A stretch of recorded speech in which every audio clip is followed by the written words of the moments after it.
Hello everybody, it's Alex and I am here to bring you my June wrap-up. Disclaimer! Please excuse the quality of this video as I went to film this today. I discovered that my video camera has in fact died. So I'll be using my laptop until further notice.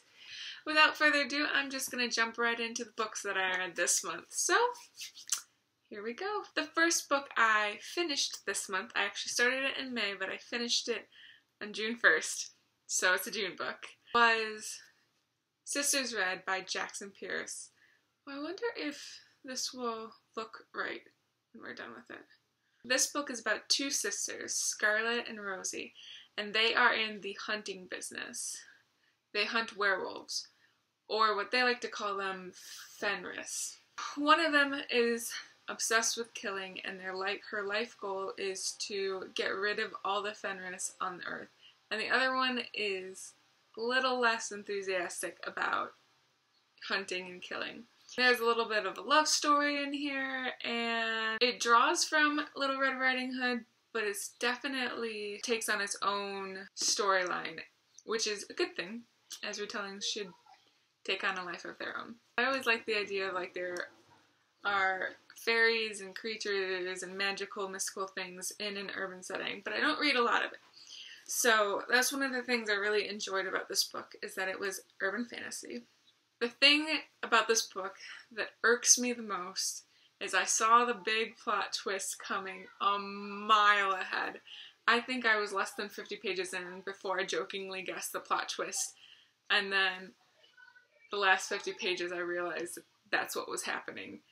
And I got kind of irritated with the fact that I knew it from the first 50 pages. So I gave this book 3 out of 5 stars. The next book I read this month was for my book club, and it is Little Bee by Chris Cleave. And I'm not gonna lie, I did not like this book.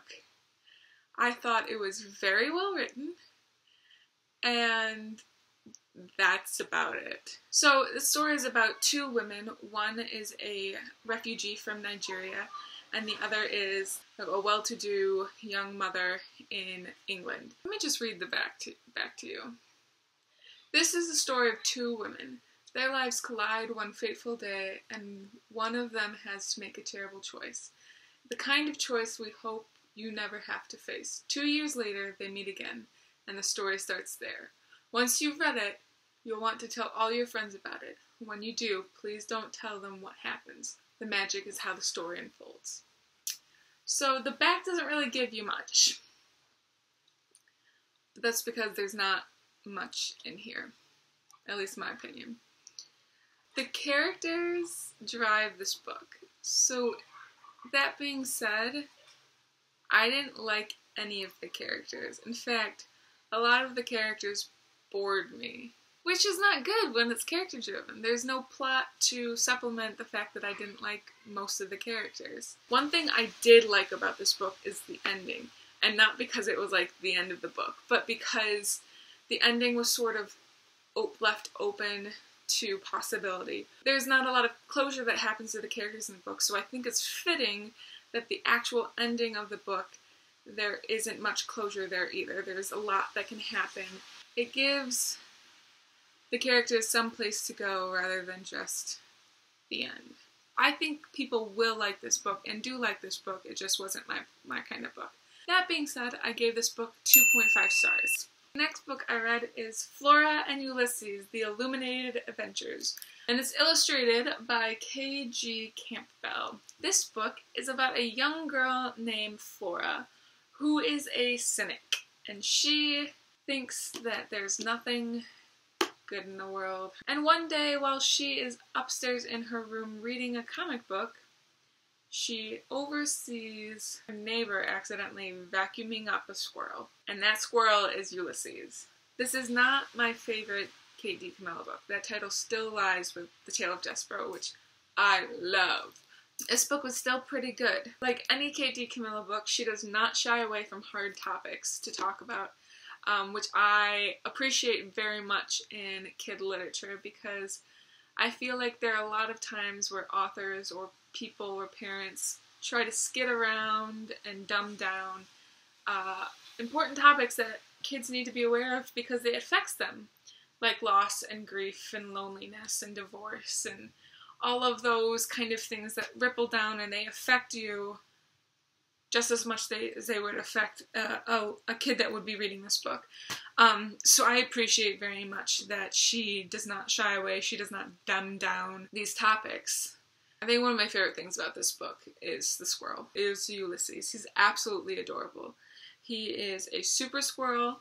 He's a superhero. He's a squirrel that's a superhero, and he's adorable. I'm not going to give away what he thinks about or what he actually does because I want you to read that because that's part of the fun of figuring out what he's capable of doing through the story. And for that, I gave Flora and Ulysses 3 out of 5 stars. Now, the last book I read this month was The 100 by Kass Morgan. This book is about a group of juvenile delinquents who get sent down to Earth after the nuclear war to check to see if it's livable again. Because the space station that they've been living in for the last how many years is dying.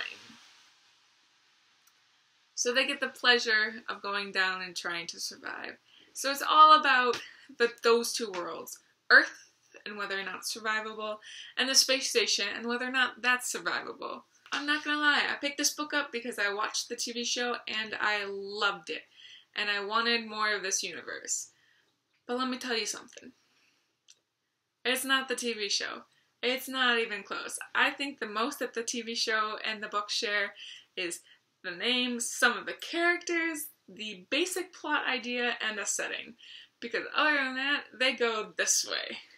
And I get that, you know, you have to change things to make them viable for different medias. And I'm totally fine with that. It just took me a little while to wrap my brain around these set of characters rather than the characters I know and have watched on the screen. So that was just a little bit of a adjustment. But I made the adjustment and I ended up liking this book quite a bit. This book is told from 4 different perspectives. A couple of them are on the Earth, and a couple of them are in the sky. The voices are very distinct, so it was never confused as to who is talking.